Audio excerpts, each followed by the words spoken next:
बेटी ने लगाए अपने फादर के ऊपर फेक एलिगेशन, वो भी रेप की। Hello guys and welcome back to Goli girl and this is Sushant. और इस वीडियो में हम डिस्कस करने वाले हैं एक केस जिसमें हम केस के फैक्ट्स डिस्कस करेंगे और डिस्कस करेंगे कि अगर आपके साथ कुछ ऐसा होता है तो आपको क्या प्रिकॉशंस लेने हैं और कैसे स्टेप्स लेने हैं। तो चलो शुरू करते हैं। सबसे पहले हम बात करते हैं फैक्ट्स की। बात ऐसी थी कि हस्बैंड वाइफ के बीच में कुछ डिस्प्यूट चल रहा था और जो हस्बैंड था वो नशे करता था। इसी वजह से जो हस्बैंड की फैमिली थी उन्होंने हस्बैंड को नशा मुक्ति केंद्र मतलब रिहैबिलिटेशन सेंटर पर भेज दिया।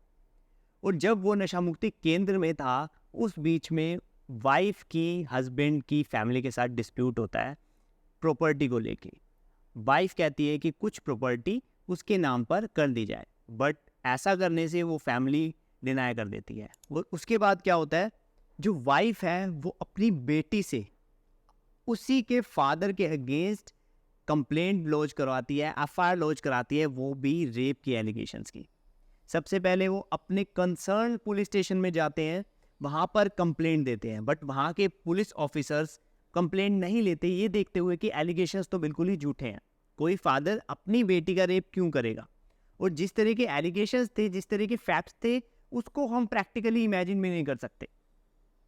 दूसरा, जब वहाँ पर उस कंसर्न पुलिस स्टेशन में उनकी एफआईआर लॉन्च नहीं होती तो वो वाइफ क्या करती है, एक पुलिस स्टेशन में जाती है जहाँ पर उसकी जानकारी थी और वहाँ जाकर ज़ीरो एफआईआर कटवा लेती है।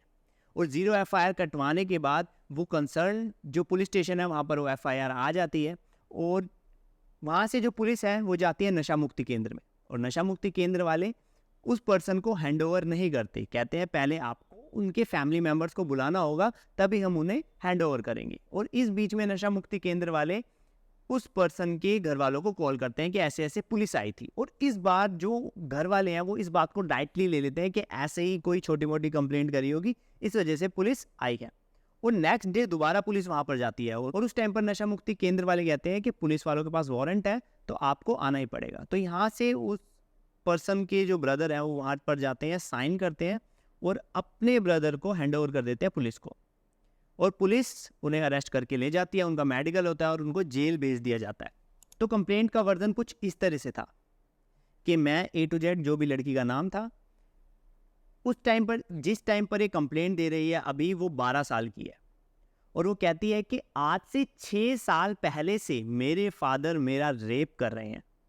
अब यहाँ पर जो बात नोट करने वाली आती है वो ये है कि आज से 6 साल पहले मतलब उस टाइम पर वो लड़की 6 साल की होगी और 6 साल पहले अगर उसके साथ रेप हुआ था और 6 साल की बच्ची के साथ अगर कुछ रेप होता है तो उसकी फिजिकली कंडीशन क्या होगी। अगर किसी 6 साल की बच्ची के साथ रेप होता है तो उसकी कंडीशन ऐसी हो जाएगी कि उसको हॉस्पिटलाइज करवाना पड़ेगा, बट ऐसा कुछ नहीं हुआ। और उसके बाद वो लड़की अपने कंप्लेंट में कहती है कि मेरे फादर पिछले 11 महीनों से नशा मुक्ति केंद्र में बंद है। मतलब फॉर एग्जांपल अभी जो ये मंथ चल रहा है ये चल रहा है जुलाई का मंथ और ये कंप्लेंट है जून 30 जून और 30 जून को ये कह रही है कि 11 महीने पहले से मेरे फादर नशा मुक्ति केंद्र में बंद थे। और उसके बाद दोबारा से कहती है कि जनवरी 2023 में मेरे फादर मेरे साथ रेप कर रहे थे जब मैं अपनी सिस्टर के साथ लेटी हुई थी और तभी मेरी मदर वहाँ आ जाती है और मदर ये सब देख लेती है। और जब मदर ये सब देख लेती है तो इस बात पर दोनों का आपस में झगड़ा होता है और इसलिए अब जाकर वो ये कंप्लेंट दे रही है। अब बात ये आती है कि 11 पहले वो कह रही है 11 महीने से वो नशा मुक्ति केंद्र में बंद है, जो कि सच्चाई है।